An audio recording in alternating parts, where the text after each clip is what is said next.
मुनिराज जी, नमोस्तु मुनिराज जी, नमोस्तु मुनिराज। नमः सिद्धेभ्यः। जय श्री ओम नमः सिद्धेभ्यः। जय श्री ओम नमः सिद्धेभ्यः।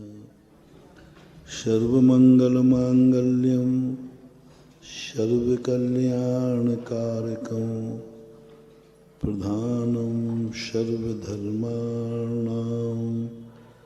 जैनं जयतु शासनं। जैनं जयतु शासनं। पंच परमेष्टि भगवान की आचार्य श्री गुरुवर कुंद कुंद महाराज की, आचार्य श्री गुरुवर विद्यासागर महाराज की, हम सभी के आराध जगत पूज निर्यापक श्रीमान परम पूज मुनि पुंगव सुधा सागर जी महाराज की जय हो। मुनि संघ की जय हो।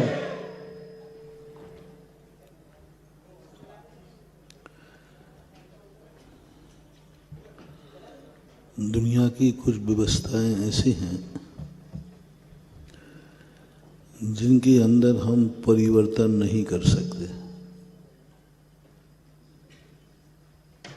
उस परिवर्तन को स्वीकार करना पड़ता है। वस्तु का स्वभाव उत्पाद व्यय है, तो उत्पाद व्यय तो होगा। जन्म है तो मरण तो होगा। सूर्य उगा है तो अंधेर रात तो शाम तो आएगी। जो जो कार्य उत्पन्न होते हैं वे कार्य एक दिन मिटेंगे। अच्छा दिन आया है तो बुरा भी आएगा, और बुरा दिन आया है तो अच्छा भी आएगा।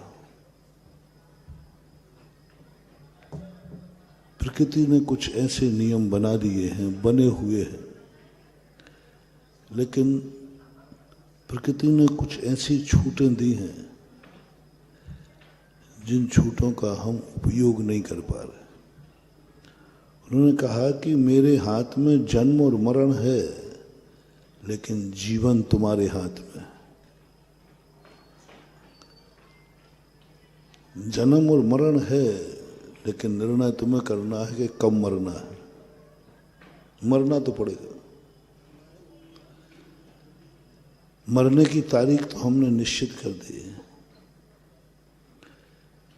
लेकिन पूरी जिंदगी जीना है या जल्दी मरना है, ये तुम्हारे हाथ में। ये पाबंदी नहीं लगाई। एक और तो पाबंदी लगा दी, जन्म लिया है तो मरोगे, और मैंने तारीख निश्चित कर दी है। लेकिन वही छूट देती है कि यदि बीच में मरना चाहो तो मैं रोक नहीं सकूंगी। इससे ज्यादा तो तुम नहीं जी सकोगे, लेकिन इसके बीच में तुम मरना चाहो तो तुम्हारी इच्छा है। तुम कल भी मर सकते हो, आज भी मर सकते हो, वो तुम्हारी इच्छा है, लेकिन मरना पड़ेगा। कितनी बड़ी छूट दी इस नियत में। मरना तो है, लेकिन कब मरना है, कैसे मरना है, कहाँ मरना है, क्यों मरना है। मरना निश्चित, उसको पलटने की चेष्टा मत करो, उससे मन में ज्यादा दिमाग मत लगाओ। वो तो कोई टाल ही नहीं सकता। सूर्य सुबह से उदय हुआ है तो अस्त तो होना ही है, उसमें कोई हेरा फेरी की बात मत सोचो। इसके लिए कोई माला मत फेरो कि हे भगवान सूर्य उदय हो गया, अस्त कभी हो गई, होना ही नहीं चाहिए, व्यर्थ में समय गंवाना है। वो तो होगा।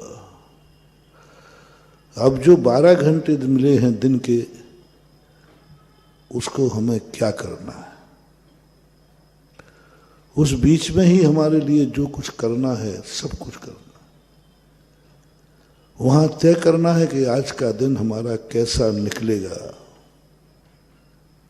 कैसा निकलेगा। वो तुम्हें उससे ही तय करना है। कुछ संकल्प लेना कि आज का दिन मैं ऐसा गुजारूंगा।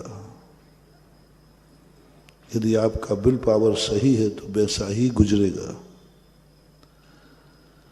लेकिन हम सुबह से ही संदेह से भर जाते हैं, क्या पता अच्छा होगा कि नहीं होगा। हम सोचे तो सही पहले कि अच्छा ही होगा, क्यों बुरा होगा, क्योंकि मेरा सब कुछ अच्छा ही है।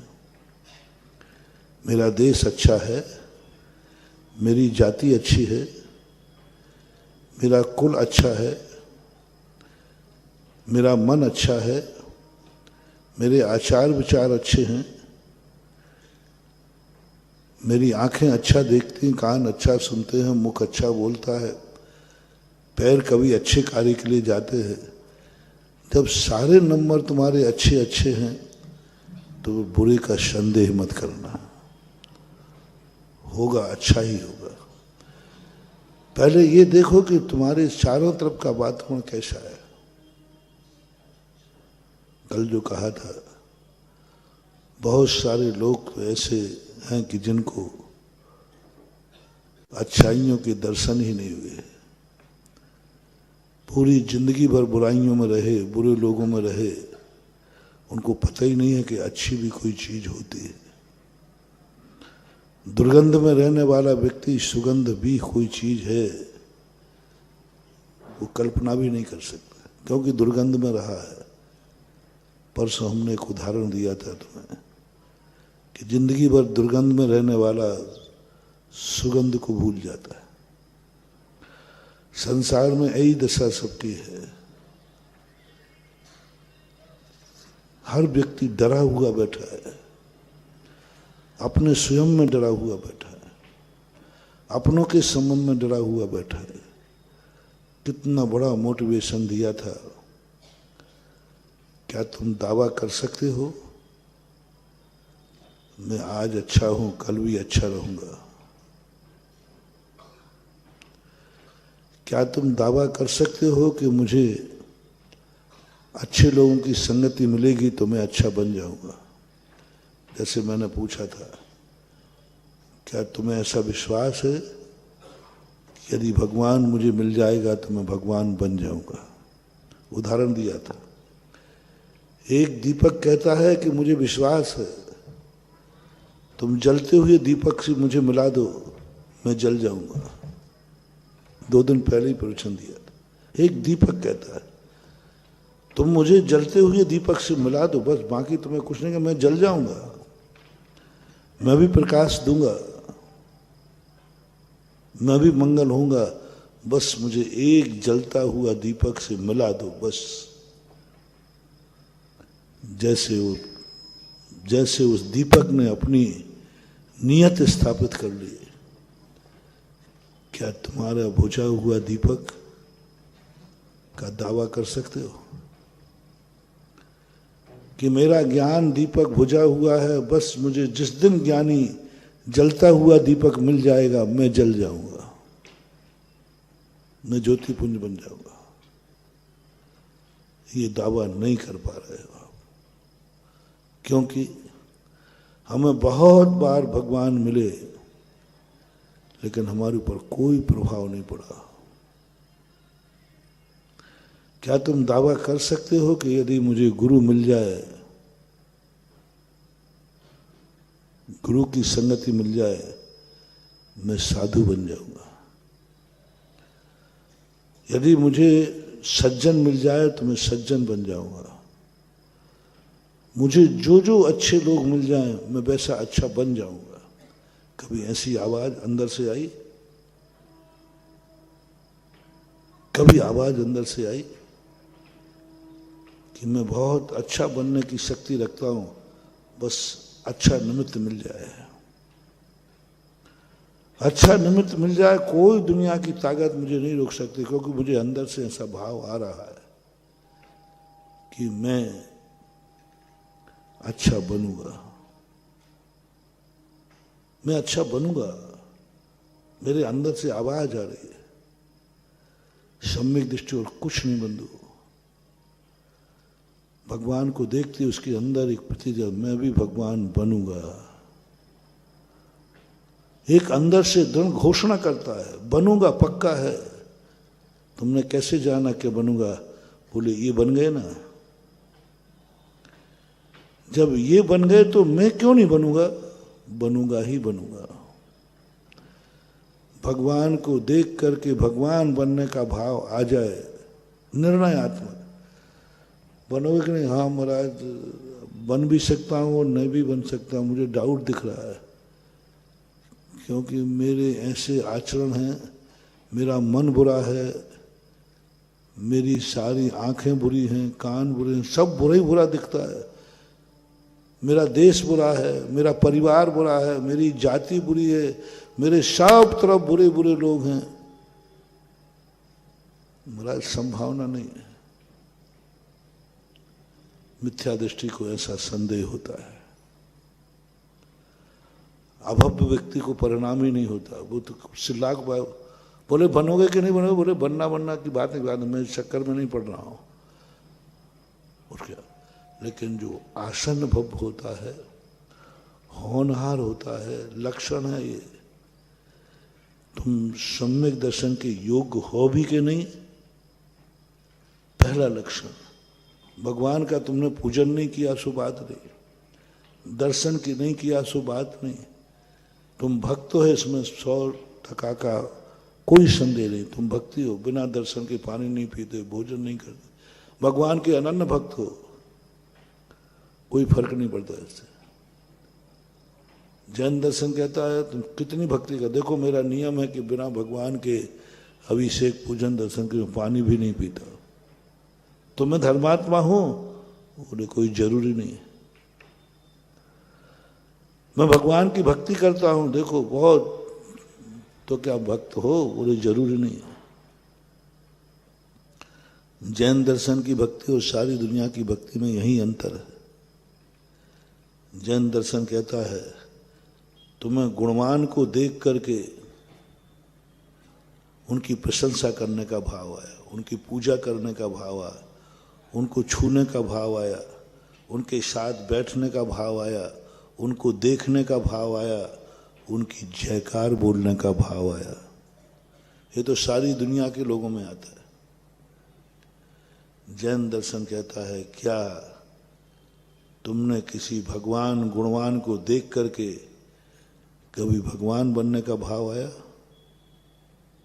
और भाव आने से मतलब नहीं है एकदम अंदर से आवाज आए, दावा करता हूं मैं भगवान बनूंगा। दूसरों से नहीं बोलना है, अंदर की प्रतीति में आ जाए, मैं भगवान बनूंगा।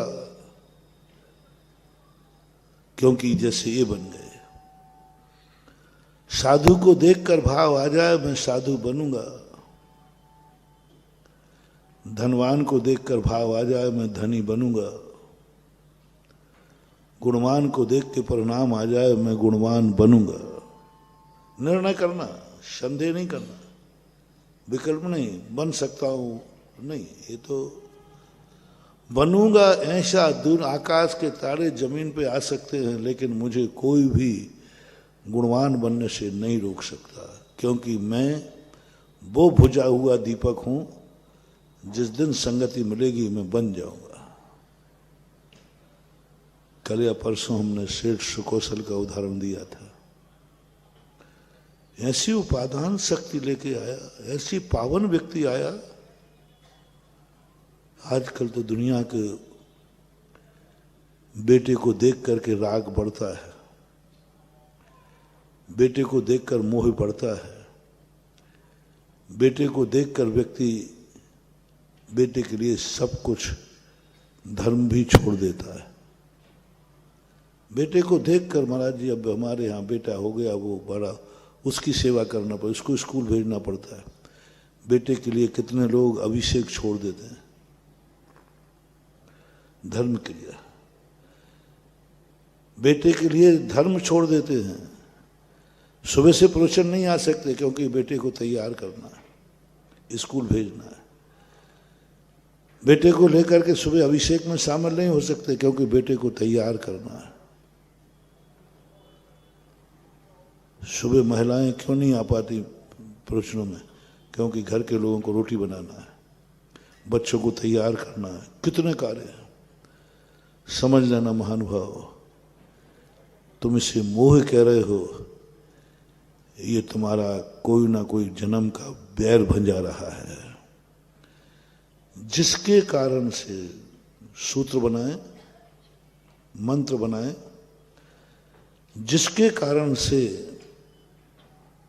व्यक्ति को धर्म छोड़ना पड़े, मोह के कारण, द्वेष के नहीं। ये तो सारी दुनिया में मालूम है। एक दिन हमने 10 लाख क्षण पर्व के पूर्व कहा था, जो हमसे द्वेष करता है, हम जिससे द्वेष करते हैं वही मेरा दुश्मन है। ये तो सबको मालूम है। मुझे इसको देखकर गुस्सा आ रहा है, इसका अर्थ है मेरा दुश्मन है। वो मुझे देखकर गुस्सा कर रहा है, पता कर लिया ये दुश्मन है, क्योंकि द्वेष पैदा करता है। दुश्मन की अर्थ क्रिया ही है द्वेष पैदा करना और करवाना। लेकिन तुमने नहीं सुना होगा, नहीं समझा होगा, जिसको देखकर तुम्हें राग आया है, तुम्हें देखकर जिसको राग आया है, कहीं ऐसा तो नहीं कि तुम दोनों पूर्व भाव के बैरी हो, बैरी हो। आज हमने तो सुना है किसी को देखकर यदि राग भाव आता है तो समझना चाहिए पूर्व भाव का मेरा कोई ना कोई है। ये धारणा आपने सुनी है और है भी, सिद्धांत यही है। किसी को देख करके हमें राग भाव जागता है, कोई ना कोई संबंध तुम्हारा पूर्व भाव का है, बिना उसके राग हो ही नहीं सकता, हो ही नहीं सकता। पहले धारणा करना। तुम्हें देख करके तुमसे राग करता है, समझ लेना वो पूर्व भाव का कोई ना कोई राग है। त्रियंच में भी चला जाए तो भी उसका राग जाग जाता है। शास्त्रों में ऐसी कथा आती है, क्योंकि परिवार का सब मेंढक बन गया, वो कुएं में पानी भरने जाती है, बाल्टी में पानी में आ जाता है, मेंढक को भी राग भाव जाता है। बिना एक दूसरे का आकर्षण पूर्व भाव के राग के बिना संभव नहीं। पहला सूत्र बना लो, मीत है नियम से। अब इसी में खोजना है दुश्मन। कहीं वह राग माइंड करना, कहीं वह राग हमें धर्म से दूर तो नहीं कर रहा है, कहीं वह राग हमें धर्म से वंचित तो नहीं कर रहा है, कहीं वह राग हमारे नियम को तो नहीं तोड़ रहा है, कहीं वह राग हमारे धर्म में बाधक तो नहीं बन रहा है, कहीं वह राग से हम भ्रष्ट तो नहीं हो रहे हैं, कहीं उस राग से हमारा मन विकारी तो नहीं हो रहा है, कहीं यह राग से हमारी आंख बुरी तो नहीं हो रही है, कहीं उस राग के शब्दों से मेरे कान गंदे तो नहीं हो रहे हैं, कहीं उस राग के शब्दों से मेरा मुंह गंदा तो नहीं हो रहा है, कहीं उस राग की तरफ बढ़ते समय मेरे पैर गंदे तो नहीं हो रहा है। मेरे जीवन का सब कुछ लुटता जा रहा है उसके कारण से, जिससे मुझे राग है,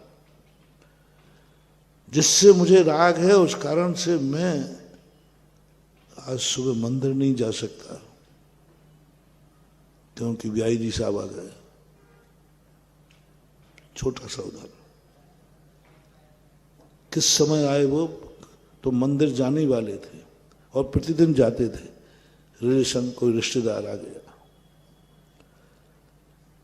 अब तुम मंदिर नहीं जा सकते और मंदिर छूट गया। समझ लेना ये ब्याई जी नहीं है, पूर्व भाव का बैरी है, जो उस समय आया उसने मंदिर छुड़ा दिया। नियम से बैरी जानना। जितने जब जब मैंने मंत्री बना दिया, जब जब किसी शुभ कार्य में कोई बाधक बने, वो मना नहीं कर रहा है, लेकिन उसके कारण तुम्हें रुकना पड़ेगा। तुम अपनी तरफ से रुक रहे हो, वो रोक नहीं रहा है, लेकिन तुम रुक रहे संकोच के कारण के नहीं है। अभी मंदिर जाऊंगा, अभी आई जी आए हैं और तुम रुक गए। निश्चित करना पूर्व भाव का बैर का बदला लेने वो आया है, तुम्हें धर्म से वंचित कर दिया। तुम उस दिन मंदिर नहीं जा पाए, उस दिन प्रवचन सुनने नहीं जा पाए, उस दिन तुम माला नहीं फेर पाए, उस दिन तुम्हारा सब कुछ छूट गया, धर्म ये तुम, और राग के कारण छूटा, द्वेष के कारण नहीं। वो तुम्हें चाहता था, तुम उसे चाहते थे, राग के कारण छूटा। पर तुम समझना ये राग नहीं है, ये आग है जो तुम्हें जला के भस्म कर देगी। 90% लोग बर्बाद द्वेष से नहीं हो रहे हैं, राग से हो रहे हैं। 90% हमारे दुश्मन वामी का सांप बनकर बदला नहीं ले रहे हैं, आस्तीन का सांप बनकर के बदला ले रहे हैं। सामने दुश्मन बनकर के हमारे लिए आ जाए तो उनसे उतना खतरा नहीं है, लेकिन तुम्हारे अपने बनकर के तुम में राग पैदा करके तुम्हें धर्म से दूर किया जा रहा है। ये बहुत बड़ी कूटनीति कहलाती है, कूटनीति कहलाती। पूर्व भाव में वो तुमसे द्वेष किया, वो तुमसे बदला नहीं ले पाया, कैसे करूं, मैं इसको पहले अपना बनाता हूं, मैं इसका बाप बनता हूं, मैं इसका बेटा बनता हूं, फिर इसकी दुर्दशा करूंगा। सुनाई थी शायद कहानी हमने कि एक पूर्व भाव का दुश्मन था, बहुत बैर साधा, बहुत बैर साधा, बहुत मिटाने का प्रयास किया, वो कुछ नहीं कर पाया क्योंकि उसका दुश्मन जबरदस्त था। उसने एक कूटनीति पकड़ ली, जो द्वेष से नहीं निपटा सको अपने दुश्मन को, तो राग से निपटा देना। उसने तपस्या की, साधना की, और अंत में एक देवता प्रसन्न होने के बाद मांगता है, मैं पड़ोसी में यहाँ से मरूं और पड़ोसी के यहाँ बेटा हो जाओ।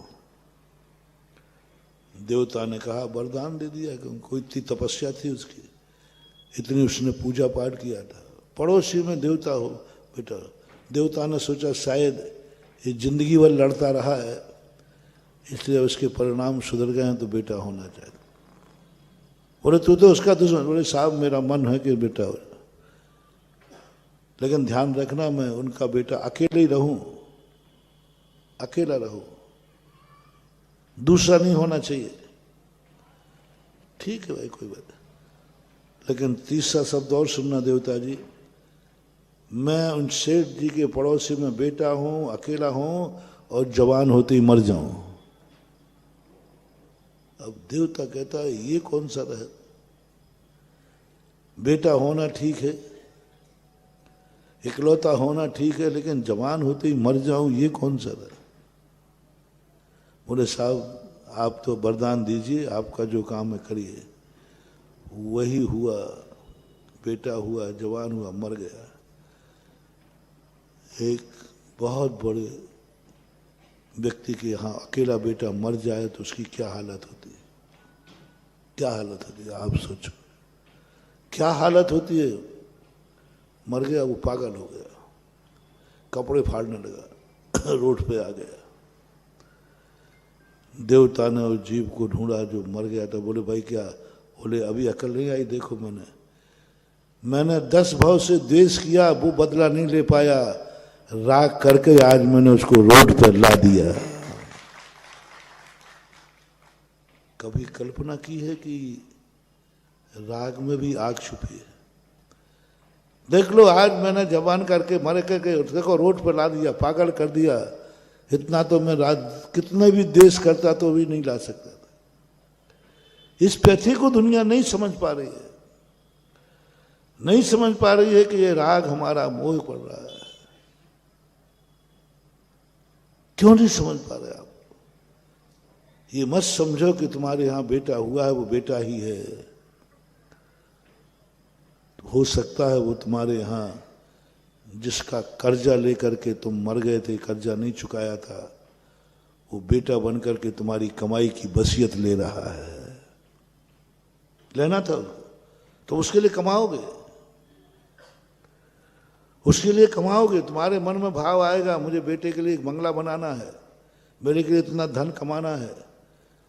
वो तुम नहीं बोल रहे हो, जो पूर्व भाव में उसका तुमने ऋण लिया था वो बेटा बन के आया है, तुम्हें अब उतना गंवा के धन बेटे को देना पड़ेगा। आप समझ रहे हो मैं बेटे को वसीयत दे रहा हूं, वसीयत नहीं दे रहे हो, पूर्व भाव का मैं ब्याज के कर्जा चुका रहे हो, पूर्व भाव का कर्जा चुका रहे, अन्यथा हो ही नहीं सकता। कोई किसी को कभी व्यर्थ में दे नहीं सकता, जैनागम का सिद्धांत है। कोई नहीं दे सकता, दुनिया की कोई ताकत बिना उसके दे ही नहीं सकोगे। आप देना चाहोगे दे नहीं पाओगे, वो लेना चाहेगा ले नहीं पाओगे। पूर्व भाव का कहीं ना कहीं संबंध है, जिस कारण से तुम बेटे के लिए कमाने का भाव करते हो, ये देना है। बस एक भावना भाव मानो, हे भगवान। बस मैंने एक दिन प्रवचन दिया था, पहला भगवान के पास जाओ तो भगवान से एक ही बात कहना, भगवान कुछ नहीं चाहिए, बस जिंदगी में ऐसी आपदाना आ जाए मुझे तेरे सामने हाथ फैलाना पड़े। जब भी मैं तेरे पास आऊं तो लेने के लिए नहीं, देने के लिए आऊं, खाली हाथ नहीं आना पड़े। एक मुट्ठी चावल लेके आया, बहुत बड़ा लॉजिक है महानुभाव। दुनिया के भगवान तो इसलिए चढ़ाते हैं कि वो खुद खाते हैं, प्रसाद बनता है। जैनियों का क्यों चढ़ना है, क्यों चढ़ाते हैं जैनी? भगवान खाते नहीं, भक्त को खाना नहीं देते। ये बहुत बड़ा लॉजिक है। जब तक ये चलता रहेगा जैनियों में कोई भिखारी नहीं बनेगा। ये मुट्ठी भर चावल क्या प्रतीक है? भगवान कहे, भगवान बेटा कुछ परेशानी है? दुनिया दरवाजे परेशानी में आता है, नहीं भगवान अभी तो इतना है कि मैं तेरे को भी देने लाया हूं, तेरे को भी देने लाया हूं, तेरे चरणों में चढ़ाने लाया हूं। बस ये जिंदा रखना, हमेशा ये ध्यान रखना, भगवान मेरी जिंदगी में कभी ऐसा ना आ जाए मैं सारे दरवाजे भीख मांग लूंगा, प्रभु तेरे दरवाजे मुझे मांगना ना पड़े, सदा तेरे सामने मेरा हाथ यूं बना रहे, यूं नहीं होना। कभी भगवान से भाव ना करना, तेरे दरवाजे में भिखारी नहीं बनूंगा, दुनिया में बन जाऊंगा। तेरे दरवाजे तो मैं बेटा था, हूं और रहूंगा। बेटे को बाप के सामने भिखारी बनना पड़े, अरे बाप की वसीयत मिलती है, भिखारी पना से भीख नहीं मिलती है।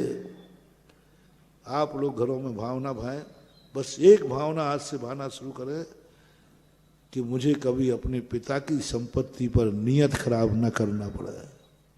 वसीयत पर नियत ना हो, पापा की वसीयत मिल जाए तो मेरा व्यापार चल जाए, मेरी जिंदगी चल जाए। एक ही भाव करो। बचपन में पिता ने अपनी कमाई तुम्हें खिलाई है, बुढ़ापे में तुम अपनी खुद की कमाई से पिता को खिलाओ। बचपन में तुमने दान भी दिया है तो पिताजी की वजह दान में दिया, कुछ भी कार्य किए सब पिता की कमाई थी। बुढ़ापे में हर बेटे को कहना, पापा आपको दान बोलना है, आपको दान बोलना है। बोले बेटा मैं कहां से दूंगा? बोले मैं चुकाऊंगा ना, मैं आपका बेटा हूं, मैं दूंगा। जब बुढ़ापे बचपन में तूने हर इच्छा मेरी पूरी की है, अब बुढ़ापे में मैं तेरी इच्छा पूरी करूंगा। हर व्यक्ति एक ही शब्द बोलता है, मैं सदा कहता हूं। आपसे पूछे भाई क्यों कमा रहे हो, तो आपके पास पेट पाल रहा हो, पेट पाल रहा हो।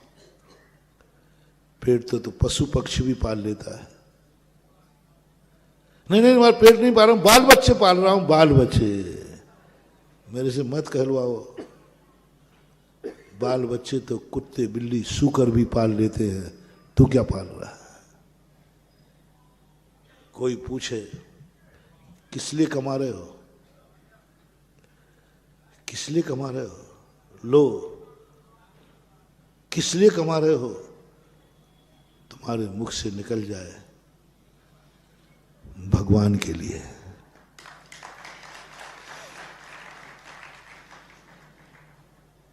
धर्म के लिए, अच्छे कार्यों के लिए, दूसरों की सहायता के लिए तुम्हें मिलेगा खाना, चिंता मत करना। लेकिन मन में भाव आओ किस लिए कमा रहे, बाल बच्चे के लिए कमाते हो तो तुम भी तो खाते हो कि नहीं, कि बाल बच्चे ही खाते के लिए? जैसे आपने कहा कि मैं बाल बच्चों को कमा रहा हूं, उसको तो तुम भी खाते हो। बाल बच्चे को मकान बना रहा है, तुम भी रहते हो। ऐसे यहां कहो तो सही मैं भगवान के लिए कमा रहा हूं, तुम भी खाना। भगवान इतना निर्दयी नहीं है। महाराज जी देखो, आप भगवान को बीच में मत लाओ।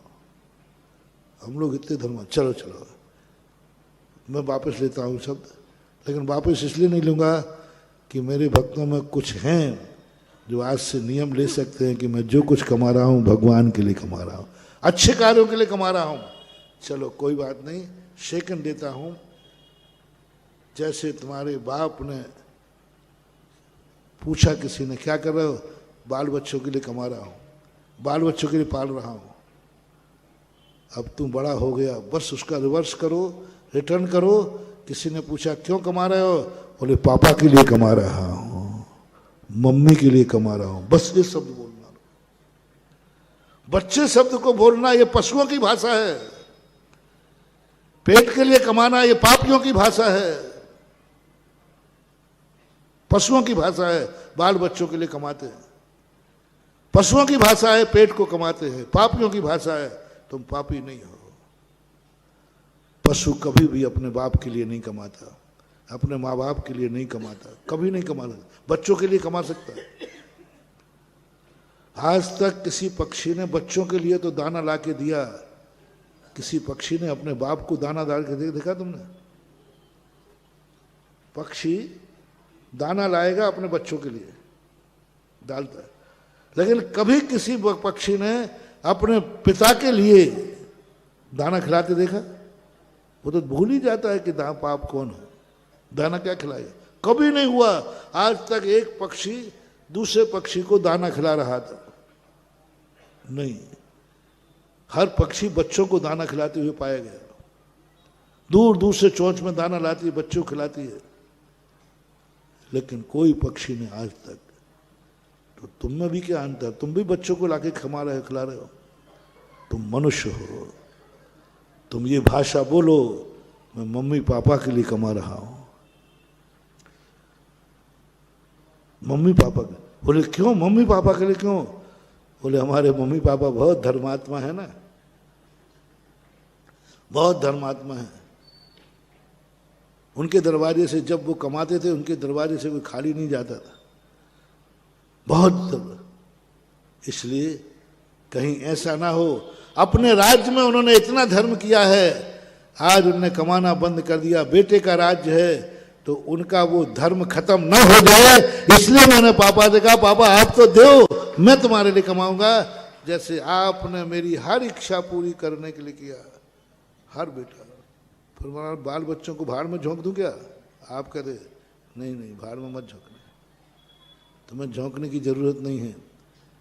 ऐसे बेटे के माँ बाप पर मुझे विश्वास है, तुम कमाओगे, ओहो तुम कमाओगे बाप के लिए, लेकिन बाप तुम्हें खिलाए बिना पानी भी नहीं पिएगा, वो लौटा देगा। तुम्हारी माँ के लिए बनाओ, माँ तुम्हें खाए रहाए बिना खाएगी नहीं। इतनी निर्दयी नहीं है ऐसी माँ कि तुम उनके लिए कमाओगे और तुम भूखे बैठे रहो। अरे वो भूखी बैठ जाएगी, तुम्हें भूखा नहीं बैठने दे। थोड़ा पैटर्न बदल दो, थोड़ा पैटर्न बदल दो। और जब तुम्हारे मन में अपना मूल प्रसंग चला था, किस कार्य से तुम अच्छे कार्यों से वंचित हो रहे हो, बस ये सूत्र था अपना। किनके कारण से तुम दान नहीं दे पा रहे हो? बुरे आदमी की बात नहीं कह रहा हूं, अच्छा आदमी जो चाहता है कि मैं मंदिर जाऊं, नास्तिक की बात नहीं कर रहा हूं, जो मंदिर जाना ही मुश्किल नहीं। मैं जाना चाहता हूं मंदिर, मैं जाना चाहता हूं प्रवचन में, मैं करना चाहता हूं स्वाध्याय, मैं बनाना चाहता हूं मंदिर, मैं बनाना चाहता हूं, मैं बनाना चाहता हूं हॉस्पिटल, मैं बनाना चाहता हूं। बस आज के प्रवचन का होमवर्क है, क्यों नहीं बना पा रहे हो, उसका कारण ढूंढ लो, बस। और ज्यादा कुछ करना नहीं। क्यों नहीं कर पा रहे हो? इच्छा है कि नहीं? गरीब हो अमीर, सबसे पूछ रहा हूं, कम से कम जो मेरे प्रवचन सुन रहे हैं इनसे तो मेरी अपेक्षा है ही कि अच्छा कार्य करना चाहते हैं, अच्छा बनना चाहते हैं। मुझे मालूम है अच्छे कार्य करना चाहते हो, अच्छे बनना चाहते हो। तुम मुनि बनना चाहते हो, तुम भगवान बनना चाहते हो, तुम बहुत वृत्ति बनना चाहते हो, प्रतिमा लेना चाहते हो, तुम दान पुण्य करना चाहते हो, तुम अभिषेक करना चाहते हो, तुम पूजन करना चाहते हो, तुम रात्रि भोजन त्याग करना चाहते हो। मैं तुम्हें बुरा नहीं कहूंगा, यदि बुरे होते तो इस पंचम काल में मेरा प्रवचन सुनते ही नहीं। 4 दिन से अपना प्रसंग चल रहा है उन लोगों का नहीं जो बुरे आदमी हैं, जो अच्छे को जानते ही नहीं, अच्छाई को जानते नहीं, उनको कभी मिला नहीं, उनको तो उपदेश देना ही नहीं। हम उनको दे रहे हैं जो अच्छा जानते हैं लेकिन अच्छा करते नहीं। इसकी बात मैंने कल कही थी। अच्छा जानते हैं लेकिन अच्छा करते नहीं। भगवान को जानते हैं लेकिन भगवान बनते नहीं। दान देना चाहते हैं लेकिन देते नहीं हैं। मंदिर आना चाहते हैं लेकिन नहीं आते। जानते हैं मंदिर जाना अच्छा है, जानते हैं मंदिर जाना लेकिन नहीं आते। जानते हैं कि गुटखा नहीं खाना अच्छा है, खाते। जानते हैं कि शराब नहीं पीना, फिर भी पीते। जानते हैं गाली देना ठीक नहीं, फिर भी गाली देते। जानते हैं कि मंदिर जाना, साधु बनना, भगवान बनना सब अच्छा कार्य है, लेकिन मेरा नहीं हो रहा, मेरा मन नहीं कर रहा है। इनकी कहानी कल और आज बता दी मैंने तुम्हें, क्यों मन नहीं कर रहा है। अब मैं उनको तीसरे नंबर पर लेकर के कि जो करना चाहते हैं वो तो करना नहीं चाहता। अभी दूसरे नंबर का व्यक्ति, मंदिर जाना ठीक है लेकिन मैं नहीं जाऊंगा। तंबाकू नहीं खाना ठीक है लेकिन मैं तो खाऊंगा। अब वो व्यक्ति को लाओ, एक को जो अच्छा जानता है और अच्छा करना चाहता है। भगवान बनना अच्छा है और बनना चाहता, पूरी ताकत लगा रहा है। गुरु साधु पद बनना है, बनना चाहता। मंदिर जाना है, जाना चाहता है, मन से भाव है, फिर भी नहीं कर पाता। आप लोगों से पूछता हूं, भगवान बनना चाहते हो कि नहीं? जोर से बोलो। हो कौन मना करेगा, कौन मना करेगा? तो बन जाओ ना। अब महाराज इतना ही होता तो फिर अभी तक तो बने। बनना चाहते हो। अब तीसरे नंबर का व्यक्ति है जो चाह रहा है। बोलो महाराज बनने के भाव है कि नहीं? हो है। ऊपर से बोल दो, कोई बात नहीं, बोल दो। तुम्हारा भाव है कि हम भी कभी देवगढ़ जैसा तीर्थ क्षेत्र बनाएं? हाँ बोलो तो फिर मैं तुम्हारा इंतजाम कराऊंगा। अब तो कर दोगे। तुम्हारा भाव है कि मेरे जीवन में कोई बुराई ना रहे, मैं रात में भोजन नहीं करूं, मैं शराब नहीं पीऊं, मैं गुटखा नहीं खाऊं, मैं बुरा आदमी, मेरे जीवन में सब अच्छाइयां हो, कोई बुराई ना हो, सब चाहे। क्यों? भगवान क्यों नहीं बन पा रहे? गुरु क्यों नहीं बन पा रहे? रात्रि भोजन क्यों नहीं छोड़ पा रहे? क्यों अच्छे गुण नहीं ले पा रहे हो? क्यों दान नहीं दे पा रहे हो? कारण बताओ, कारण बताओ। बहुत बड़ा रहस्य खुल रहा है मानो। कारण बताओ। चाहते हो कि नहीं? ये तो पक्का बाउंस हो गया कि नहीं? ये तो सबका निर्णय है। जो लोग ये कहेंगे नहीं महाराज मैं चाहते ही नहीं हूं, उनके लिए कल का प्रवचन सुनना, आज का नहीं। अभी तक का सुनना, अब मत सुनना, क्योंकि वो चाहते नहीं। आज मैं उन महानुभाव को दे रहा हूं जो अंदर से भाव है, मैं चाहता हूं महाराज, ऊपर से नहीं बोल रहा हूं। अंदर से मेरा भाव है कि मैं समस्त पापों से मुक्त हो जाऊं और मेरा जीवन, मन पवित्र हो, वचन पवित्र हो, काया पवित्र हो, मेरा सब कुछ रोम रोम पावन हो, पवित्र हो, मेरे जीवन का हर दिन गुणों से भरा हुआ हो, मेरे जीवन में कभी बुरा कार्य नहीं हो, अच्छा कार्य हो। अब क्यों नहीं कर पा रहे हो? जब तुम्हारी चाहत है तुम चाह रहे हो मेरा मन अच्छा सोचे, फिर भी नहीं सोच पा रहे। तुम्हारी आंखें अच्छा देखें, फिर भी बुरा देख रहे हैं। चाहते नहीं हो तुम।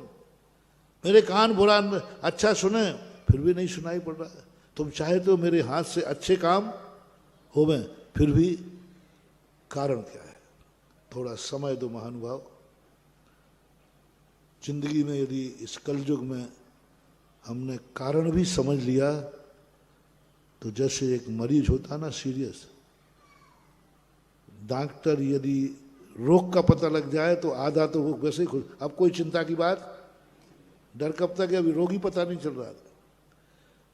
यदि बीमारी पता चल जाए तो अब चिंता की बात नहीं है, क्योंकि बीमारी पता चल गई। इसी प्रकार से आप लोगों को खोजना है कारण क्या है, क्यों नहीं कर पा रहे हो। पहले अपनी तरफ देखो, मेरा समर्थ नहीं है, मैं भगवान नहीं बन पाऊंगा। भगवान, मेरा मन इतना पवित्र नहीं है, मैं नहीं बन पाऊंगा महाराज, मैं नहीं पाल पाऊंगा व्रत, भ्रष्ट हो जाऊंगा, क्योंकि मेरा अंदर। तुम नहीं बोल रहे हो, तुमने तो बोल दिया कि मैं तो बनना चाहता हूं। अंदर से आवाज आ गई, सम्यक दृष्टि हो गई तो अंदर से आवाज आ गई, मैं तो करना चाहता हूं, बस खत्म है। अब जो तुम नहीं कर पा रहे हो वो है खतरनाक व्यक्ति। कौन है जो नहीं करने दे रहा है? कौन है? पहले अपनी तरफ देखो, चारों तरफ अपने को देखो। महाराज मैं मंदिर बनाना चाहता हूं लेकिन समर्थ नहीं है। मैं रात में भोजन छोड़ना चाहता हूं, नहीं छोड़ पाऊंगा महाराज। मैं चाहता हूं कि अच्छा कार्यक्रम नहीं कर पाऊंगा। कौन नहीं करने दे रहा है? कौन नहीं करने दे रहा है? तुरंत दृष्टि लाओ अपने त्रिकाली स्वभाव। पूज्यवर कार्तिकेय स्वामी कार्तिकेय अनुपरीक्षा में कहते हैं, तुम चाहते हुए नहीं कर पा रहे हो, अतीत का एजेंडा उठाओ। ओहो, अतीत में मैंने ऐसा पाप किया है कि मैं तो अभी सजा भोग रहा हूं, जेल में हूं, क्या कर पाऊंगा। अब जेल में रहने वाला व्यक्ति उम्मीद बना रहा है कि मैं ये करूं, मैं ये करूं, मैं क्या खाक करेगा वो जेल में। तो महसूस करो, ओहो मैंने पूर्व भव में ऐसे अपराध कर लिए हैं, ऐसे अपराध कर लिए हैं कि वो कर्म मुझे पवित्र नहीं होने देगा, वो मुझे नहीं करने देगा अच्छा काम, क्योंकि मैं तो जेल पर हूं, मैं तो सजा भोग रहा हूं। अब जेली को कहा गया मैं तो सजा भोग रहा हूं, मैं क्या ही कल्पना कर रहा हूं, जेल से बाहर निकलूंगा तब ना।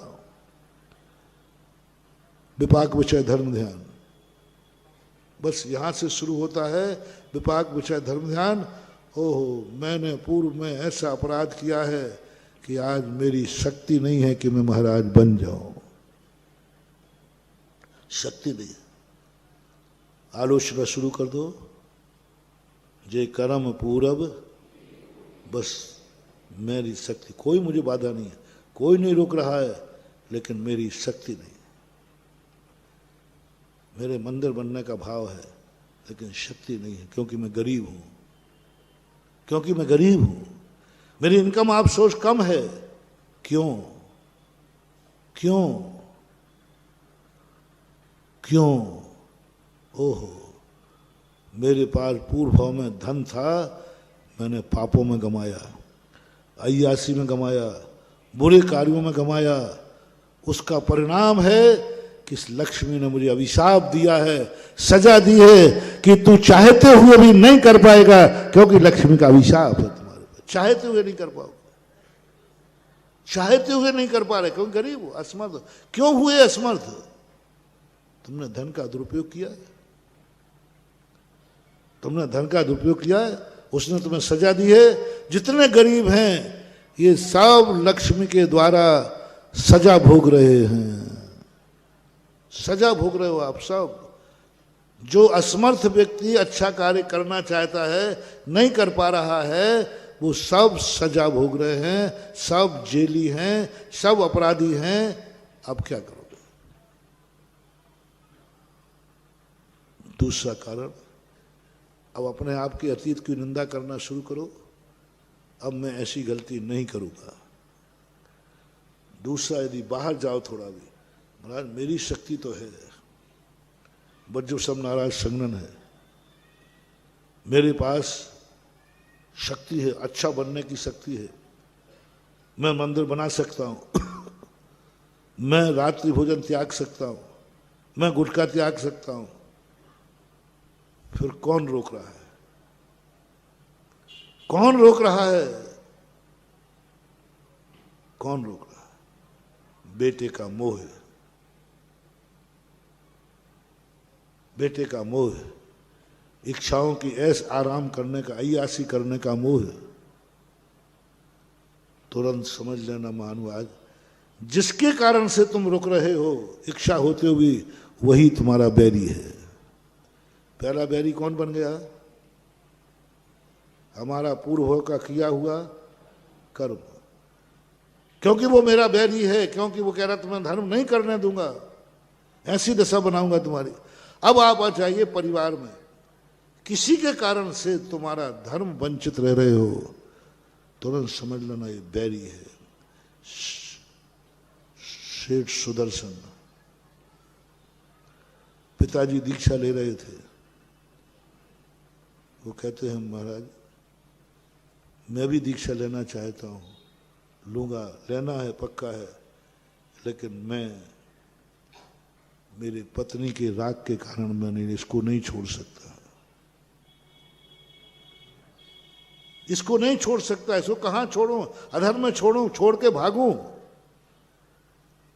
महाराज ने कहा नहीं भागना, छोड़ना नहीं अधर्म में, क्योंकि तुम उसका आलम्बन ले चुके हो। तो फिर क्या करूं? यही तुम्हारा अपराध है, पूर्व भाव में कभी तुमने इसको धर्म करने से रोका होगा, आज वो पत्नी बन करके तुम्हें धर्म करने से रोक रही है। ताकत है तुम्हारे पास, राग भाव से। क्या मेरा आज का सूत्र क्या था? राग भी हमारे लिए बाधक, द्वेष बन के नहीं, द्वेष बन के नहीं। तुमने किसी राग के कारण से पत्नी को रोका होगा कभी पूर्व भाव में धर्म करने से, उसने कभी हारिका बनने का भाव किया होगा, तुमने रोक दिया होगा क्योंकि तुम बड़े थे, तुम स्वामी थे, धर्म कार्य करने से तुमने वंचित किया होगा। आज उसने कहा मैं पत्नी बन करके तुम्हें रोकूंगी, इतना राग करूंगी तुमसे, इतना राग करूंगी कि तुम मुझे छोड़कर जाने की सोच भी नहीं सकोगे, सोच भी नहीं सकोगे, और तुम मेरे कारण से रुकोगे। जब मुराद ने कहा तुम नहीं छोड़ सकते हो, ये तुम्हारे लिए अपराध की सजा है, क्योंकि तुमने इसको पूर्व भाव में रोका था। ये जब तक हाँ नहीं कहेगी, इसके खुद बैराग के भाव नहीं होंगे, तब तक तुम दीक्षा नहीं ले पाओगे।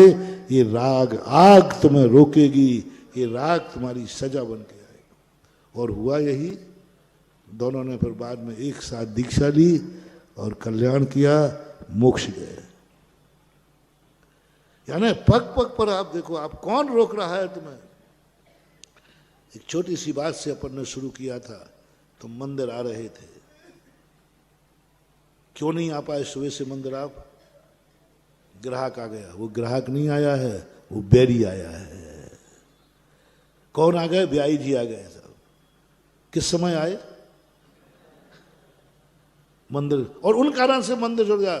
निश्चित समझना ये ब्याई जी के भेष में मेरा दुश्मन आया है, जो उसका भाव नहीं है, तुम्हारा भी भाव नहीं है, लेकिन तुम्हें रुकना पड़ा। नियम से कोई भाव का कोई बैर भाव था, जिसने कहा मैं उस समय आऊंगा, उस दिन का मंदिर छुड़ाऊंगा, मंदिर छुड़ाऊंगा। और यदि तुम्हारा हितैषी होगा तो पहली बात तो कहेगा इस समय मैं नहीं जाऊंगा, क्योंकि मेरे जाते ही वो मुझे बहुत चाहते हैं और ये उनके मंदिर का समय है, और वो मंदिर नहीं जाएंगे, मैं ये पाप नहीं करूंगा। वो मेरे रिश्तेदार हैं, ब्याई जी हैं, मेरे कारण से उनका धर्म छूट जाए, मेरे कारण से उनका पुण्य छूट जाए, मेरे कारण से मंदिर छूट जाए, नहीं मैं इस समय तो नहीं जाऊंगा, इस समय वो मंदिर का कार्य है, वो टाल देगा। गाड़ी टाइम से आएगी तो भी वो इधर उधर घूमता हुआ जाएगा। और दूसरा व्यक्ति यहाँ वहाँ नहीं गया, तो आते का देखो साहब मैं आ रहा हूँ, शर्त एक है कि मुझे मालूम है आपका समय मंदिर का है, आप मेरे लिए मंदिर नहीं छोड़ोगे बल्कि मैं भी तुम्हारे साथ चलूंगा, समझ लेना हो गया का। मैं मेरे कारण तुम मंदिर मत छोड़ना, मैं भी साथ चलूंगा, समझ लेना ये जन्म जन्म का मीत है और यही तुम्हारे जीवन का सबसे बड़ा कल्याणकारी। जो कहता है तुम भी करो मैं भी करूंगा, मैं तो वैसे ही मंदिर नहीं जाता लेकिन आज तुम्हारे कारण मंदिर जाऊंगा, लेकिन तुम मेरे कारण मंदिर नहीं छोड़ोगे। जिस किसी का चाहे व्यापार के कारण तुम्हारा धर्म छूट रहा हो, ये व्यापार तुम्हें दुर्गति ले जाएगा, सावधान। यदि तुम धंधे में इतने ज्यादा व्यस्त हो, इतना बड़ा, और तुम्हारा धर्म छूट रहा है, ये व्यापार दुर्गति का कारण बनेगा। मैं सब लोगों से कहता हूं खूब धम करो, चक्रवर्ती बनो, 6 खंड के अधिपति बनो, खूब दिन रात कमाओ। बस एक बात का ध्यान रखना, कहीं जैसे जैसे हमारा व्यापार चल रहा है हम धर्म से दूर तो नहीं हो रहे हैं। यदि धर्म से दूर हो रहे हो, सावधान, बर्बाद कर देगा ये व्यापार, तुम्हें बर्बाद कर देगा। धर्म से दूर तो नहीं हो रहे हो, इतना व्यापार चल गया कि तुम धर्म से ही वंचित हो गए। भगवान के अभिषेक के लिए अभिषेक का समय नहीं है, स्वाध्याय धर्म से वंचित नहीं कर रहे। और जो कार्य तुम्हें धर्म से वंचित नहीं करे, 6 खंड की विभूति भी तुम्हारी दुर्गति नहीं कर सकती। भरत चक्रवर्ती को आज तक कभी भी उसका इतना बड़ा वैभव धर्म से वंचित नहीं कर पाया, जिंदगी में कभी वंचित नहीं हुआ। भरतेश वैभव में लिखा, जिंदगी में कभी भी उसके कोई भी पुण्य उसके धर्म में बाधक नहीं बना। कभी ऐसा नहीं हुआ आज मुझे बहुत ज्यादा काम है, आज मैं मंदिर नहीं जा पाऊंगा, आज मेरे बहुत काम है, मैं भगवान का अभिषेक नहीं कर पाऊंगा, आज मैं बहुत लेट सोया हूं, सुबह की सामायिक नहीं कर पाऊंगा। भरतेश वैभव ने लिखा, कभी भी जिंदगी में उसने कभी नहीं ऐसी हुआ कि ब्रह्म मुहूर्त चूक गया हो, कभी ये नहीं आया आज लेट सोया था, बहुत व्यस्त था, इसलिए सुबह ब्रह्म मुहूर्त में नहीं। आज तक उसके धर्म में कभी भी संसार का वैभव कभी बाधक नहीं बना। ये कहलाता है पुण्यानुबंधी पुण्य, पापानुबंधी नहीं, बाधक नहीं बन रहा धर्म के कार्यों में। इसलिए ऐसे जीव एक अंतर मुहूर्त में केशलंच करते करते केवल ज्ञान हो गया। आप लोगों का आज का सारांश है कि किसी भी वैभव में, किसी भी अपनों में, बस वो तुम्हें धर्म के लिए बाधक तो नहीं बन रहे हैं, उनके कारण धर्म की रुकावट तो नहीं आ रही। यदि आ रही है तो तुम्हें सावधान हो जाना है, तुरंत सावधान हो जाना है। पाप कर्म के उदय में ही व्यक्ति की दुर्गति नहीं होती है, कभी कभी पुण्य भी हमें धर्म से वंचित करता है। हाँ, ये प्रकृति कहती है तो पुण्य करने वाला है, लेकिन ये मंदिर ना जा पाए तो क्या करूं उसको। एक को तो पाप कर्म का उदय आ गया, वो कहता है कहाँ मंदिर जाऊं कि मजदूरी करने जाऊं। दूसरा कहता है, कर्म कहता है इस पापी को भी मंदिर नहीं जाने देना, इसको इतना व्यापार दो, इतना व्यापार दो कि इसको मंदिर जाने का समय, ठीक उस समय ग्राहक को भेजो जब समय मंदिर जाने का समय हो। मंदिर जाने का समय है, कर्म कहेगा, पुण्य कहेगा, उसी समय इसको भेजो लोभ दे करके। ये किसी भी प्रकार मंदिर न चला जाए तो पुण्य के रूप में भी हमें बदला लेते हैं लोग, अपने भी बदला लेते हैं। राग भी हमारे जीवन का खतरनाक है। विस्तार से हमने 2-3 दिन इस पर प्रवचन पहले दिए थे, आज वो तो स्मृति के रूप में अपना दैनिक प्रवचन चल रहा है श्रृंखला में। उसके लिए मैंने कहा कि हमेशा कोई भी कार्य करते समय एक सा ही परिणाम होता हो, ऐसा बात नहीं। तुम ये मत समझना कि ब्याई जी आया है तो तुम्हारा मीत ही है। उसके आने पर तुम कितने अच्छे कार्यों से वंचित हुए हो, उससे निर्णय करना ये तुम्हारा कौन है। बेटा आया है तो ये मत समझना कि तुम्हारा मीत है, समझना बेटे के कारण से हम कितने अच्छे कार्य नहीं कर पा रहे हैं, उससे निर्णय करना। परिवार का कोई भी व्यक्ति आवे, तुम्हारे लिए तुम्हारे अच्छे कार्यों में कितना साधक है और कितना बाधक है। अच्छे कार्यों में यदि साधक है तो समझना ये जन्म जन्म का मीत है, और अच्छे कार्यों में बाधक है तो ये जन्म जन्म का तुम्हारा बैरी है। महावीर भगवान